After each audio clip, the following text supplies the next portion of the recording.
I had a really painful experience when I was 15 years old. In secondary school, I had a chance to travel to Paris and London, and all of my friends went except for me because my parents decided to not pay for the trip.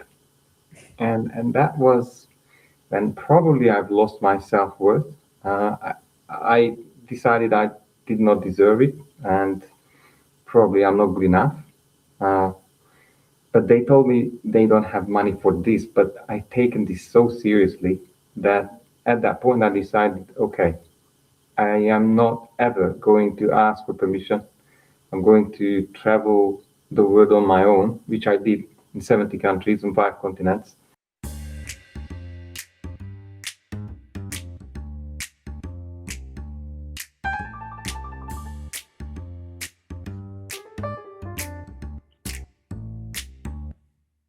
This is Chocolate and Coffee Break, a compassionate proposition, a space to share stories, bridge divides, and spark meaningful connections. So grab your chocolate, pour your cuppa, and let's break down barriers, one conversation at a time. And now, here's your host, Andrea Pudding. Welcome to Chocolate and Coffee Break. I hope you've got your chocky and your favourite brew and you're ready to listen and share in another story.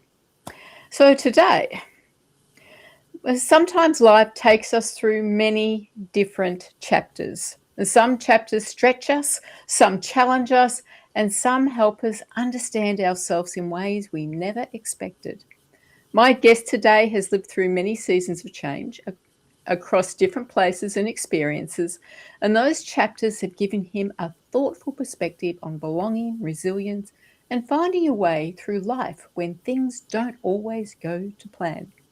So please welcome Endre Hoffman. Welcome, Endre. Thanks very much. It's great to be here. Hopefully, inspire some people. Thank you. Wonderful. I'm really pleased to have you. We have different time zones going off everywhere here. I'm in Melbourne, you're in Vienna, and being filmed from Florida in America. So we're really an international show. So I like to start the show with a heart-opening question. And today my question for you is, what feels like home to you these days? Oh, that's a tough one.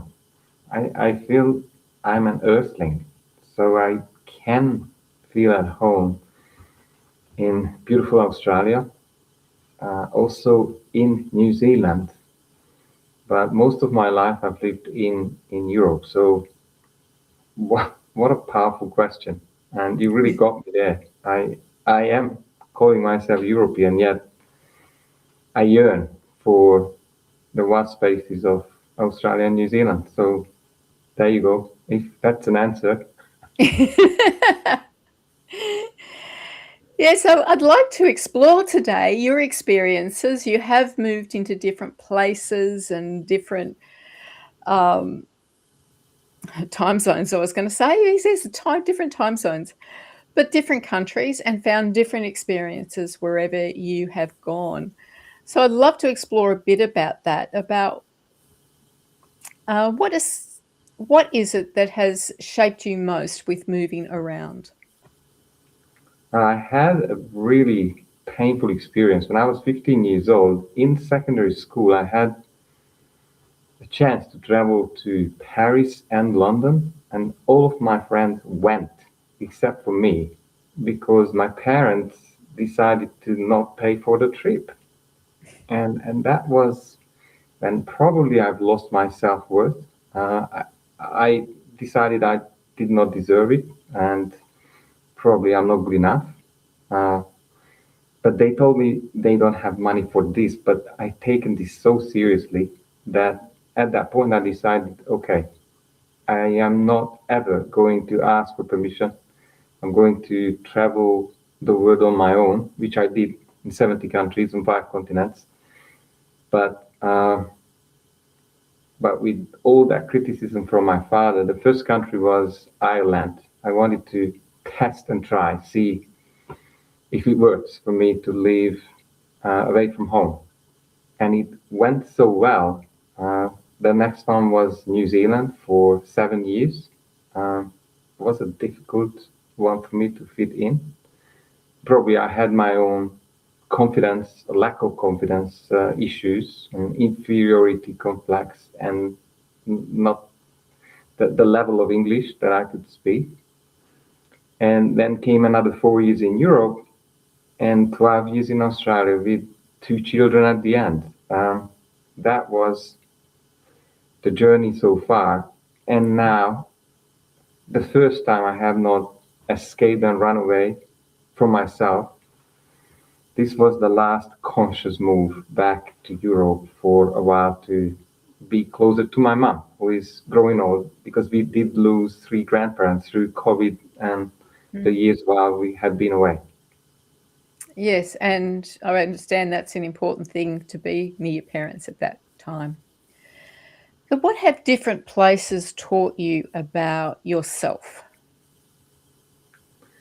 The toughest one was New Zealand, where I could not find friends for over 5 years when I eventually gave up. I realized the definition of friend or friendship is so different down there. I I felt like I was chasing people. I was expecting mutual I call you, you call me relationships, and they never happened. I thought I had some friends, and I tested them. I didn't call them for 3 years, and interestingly, I've never heard from them. And eventually, I made that call, and it, they communicated like as if we talked the day before. I just could not process and handle this. And the other thing I was teaching me that I must be too open for that country, because I've seen these invisible walls coming off between me and other people when I was asking them about their dreams or how they feel about things. The safest topics were rugby, news, and probably the weather. So, so it was tough. And Australia was way more open and welcoming. Yet lasting friendships was really hard to come by. It's an interesting thing with friendships, or the way they come and go, and there is that saying, I think, about friends can friends for a season, and then you gain whatever you need to gain. And maybe that was a gain in that experience for you, was finding something out about yourself. Does that? Absolutely, I have this idea which seems to work now, because I learned to let go, and and I usually normally use the metaphor of life is almost like traveling on a bus, and people do get on the bus and they get off the bus, and and in the last 5 to 10 years I realized as I grow as a person, there comes a point when I almost outgrow people and relationships.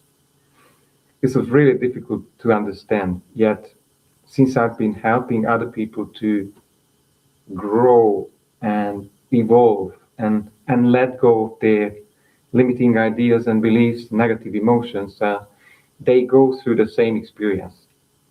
As they have more and more difficulty to connect with the old people with the community where they came from, because now they have been able to step more into their power, into their leadership. Yes, and you do find that, don't you, that things allow you to grow and develop and step into something new and something more powerful. Or you could just take it back the other way and sit in a wallow in self-pity. But I don't think you'll want to do that. You No, I have a very interesting concept probably for you. It's as I go through my own, let's say, spiritual journey of evolving and self-reflection and looking at how to expand myself, my impact, I realized that most of the people I was living with as a child are blood relatives, and they are much more remote now than those souls or my fellows who are doing the same journey, where we yeah, are outgrowing ourselves and we do not stop evolving and asking hard questions about meaning of life. What are we here for? And I realized I don't tell my family this. So I no. hope they will not listen to this, but I relate to them less Yeah, than those who are my soul family. yeah. So So let's that's just take a quick chocolate break so I can enjoy this nice Lindt dark vanilla chocolate. And we'll see who is sponsoring us and check out, why not subscribe, like, and comment while you're there. When I hit perimenopause, all I heard was doom and decline until I took a sacred pause and I went searching for women who are radiant after menopause, like Dr. Christiane Northrup, Dr. Vandana Shiva, and the late Dr. Gladys McGarry, still shining at 103. In this book, I share their stories and wisdom and the magic that menopause truly holds. 7 Wonders of Menopause is a sacred reminder. You're not ending, you're returning. Available at independent bookshops in Australia and Amazon around the world. Did you know that only 30% of speakers are women and that only 13% of panels feature women? In order to change that, there is now a directory at womenspeakers.com.au where you can go and search for a speaker. We also have groups on Facebook and LinkedIn under the name Australian Women Speakers, where you can just go and post about your event and women will respond. And we're back with Endre Hoffman, and we're talking about belonging and finding belonging, as well as some other things. So, Endre, I'd like to explore a little bit around, like you said, for example, in New Zealand, about what it felt like for you to go into a country and feel like an outsider. it was really tough. I actually went on a tourist visa. I didn't even think of staying in the country. And I relied on my life partner at the time because we decided in Ireland that we are going to start a family and start a new life. And what happened, I couldn't get a job. And I just wanted some cash in hand jobs. Uh, Even cleaning at the end, I was a banker, successful when I left my own country. And then eventually I was knocking on doors for weeks and weeks. And I thought, and this is again identity, I thought because I haven't got a job, I'm useless. And I had this inferiority complex. And I said to my partner at the time, look, I just have to go somewhere and find something to do and earn some money. And I started to hitchhike. I ended up in Taupo, basically 300 kilometers south of Auckland, but I was heading to pick apples somewhere in Napier. And within about a week, somebody has taken me in. He was a pastor, wonderful person. And I landed a job where I worked in a basically Wairaki resort. It's a 5-star hotel and all that. But my partner decided to leave me because immigration was too difficult, and she decided to marry someone from Japan. So basically, I was right in New Zealand, the furthest away point from Hungary, because I was still escaping from my dad. Because I thought 12 hours time zone difference will be just safe for us to never talk again.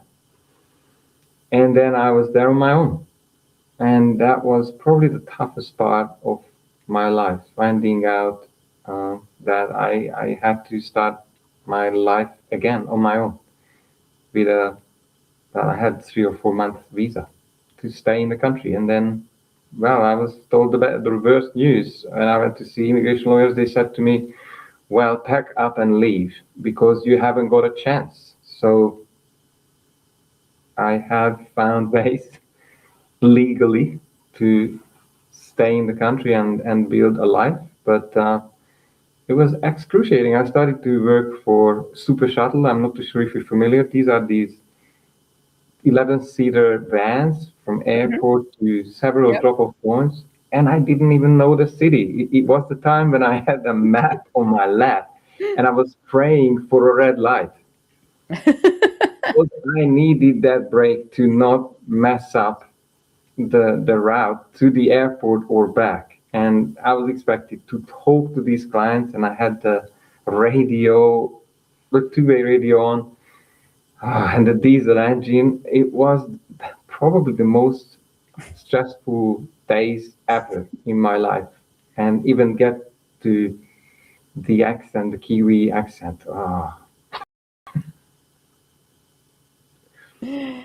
Yes, well, I'm just going to put this out there is that I love New Zealand and I always find I feel really good in New Zealand. And so it's kind of a thing where different people suit different environments. And it's just obviously that wasn't the right one for you. So, what did belonging mean to you at that time? I was looking for myself.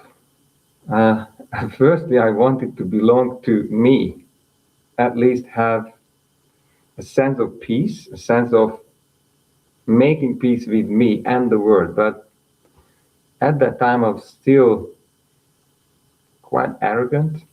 I was very judging in many ways, and I matured a lot. I did get citizenship both in New Zealand and Australia, and I realized later that I either was a de facto. I could not literally connect with the people, and then again I escaped because I realized if 5 or 6 years I was unable to make friends, then it cannot be the place for me. And then came Europe, and then Australia was the most pleasantful surprise for us. Coming back there with my wife and having our second children there, it was just a treat for us. And I did live in Melbourne for over 2 years, from 2017 to 19, but most of it in Sydney. Yeah, so you escaped the COVID lockdowns in Melbourne, which is a good thing. I did. I was probably very, very lucky, although it was not easy anyway. No, it certainly wasn't. So, do you think belonging is something that we find or something that we create? I think it can be both, and I think it comes down to identity. In my mind, it's identity which helps us to define where we belong. And as I said, with all these, the quest to find myself, going through spending $100,000 and spending 20 years on therapies and books and shamans and gurus around the world, I am now able to be present. And I think probably that's the biggest gift I have received through having these wonderful conversations and relationships and moments to be there for someone. And I'm so lucky now I can be there for someone in your time zone, in America, on this continent. I do most of my work online, yet Yet my belonging is now defined by this brand, the Doctor of Self-Worth, which I have created, which is my playground to the best expression of myself. Yeah. And I think that that's wonderful, because finding that presence, being able to be present with yourself, allows you to then be present with other people. And that really is the center of how we can find a sense of belonging within ourselves and help others to find that sense of belonging. So let's now jump into another quick chocolate break, because, I'm feeling a bit peckish. And see who is looking after us online. Introducing 123 Read to Me. We give books to children who don't have books so they can succeed. Help us give away books to supported playgroups, kindergartens, schools, community events.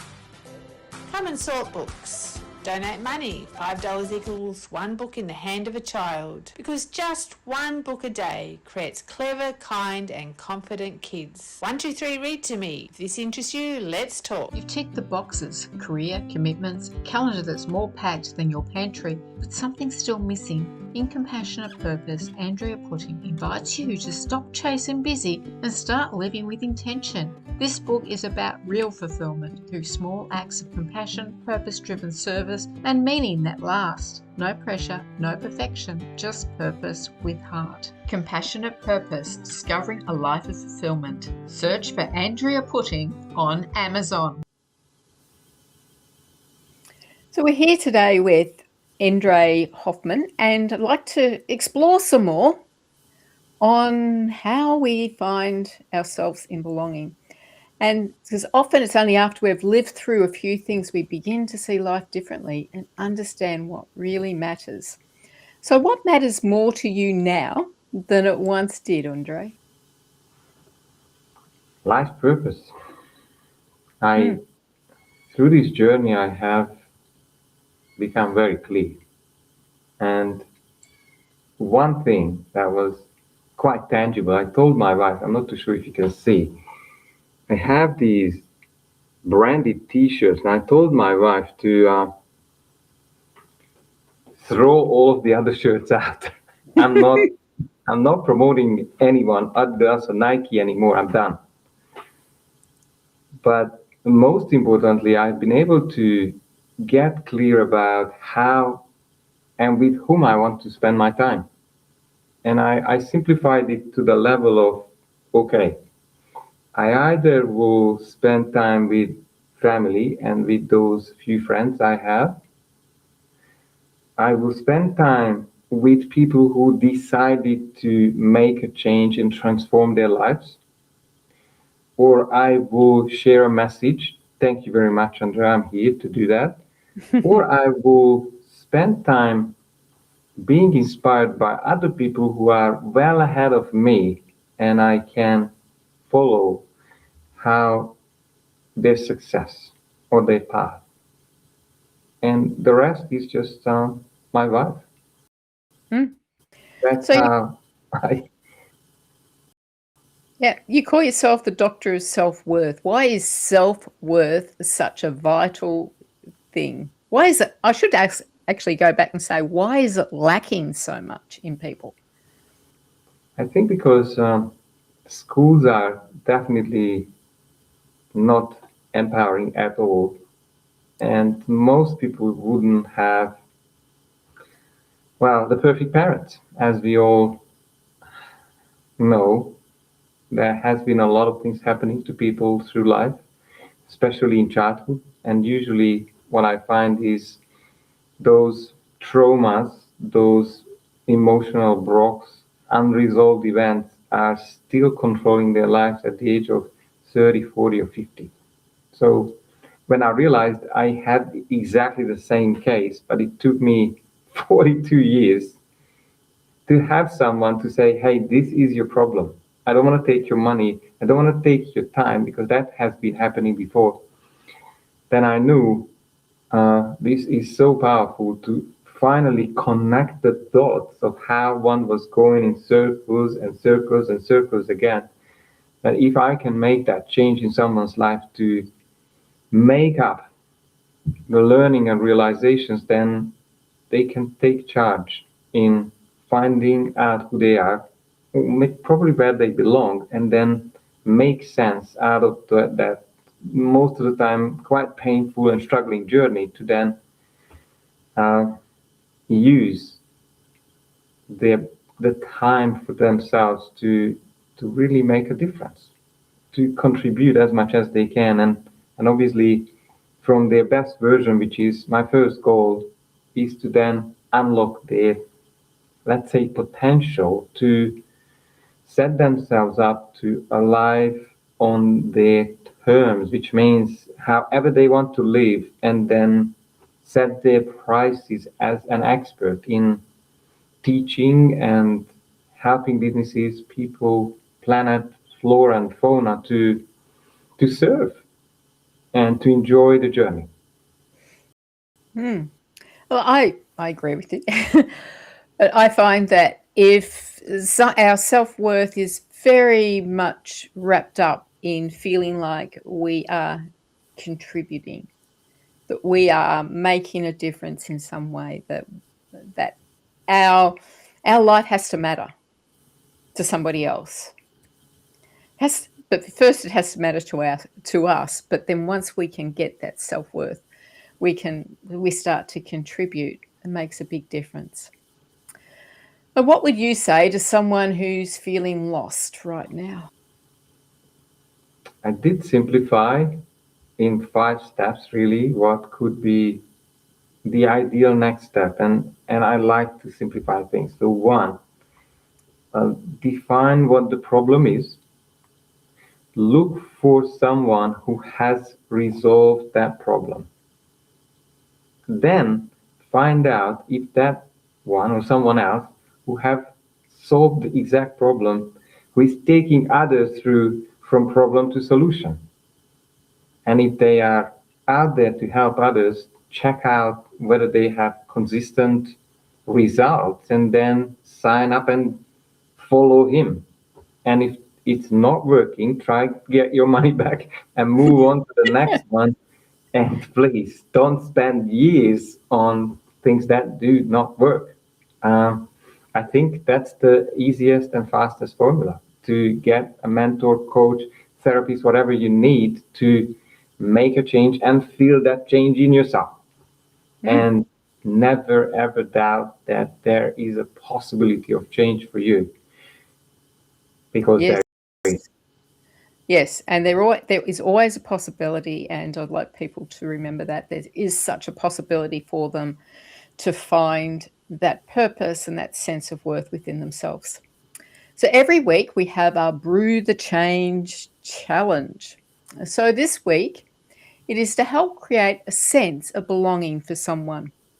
It might be inviting someone to join you for a coffee.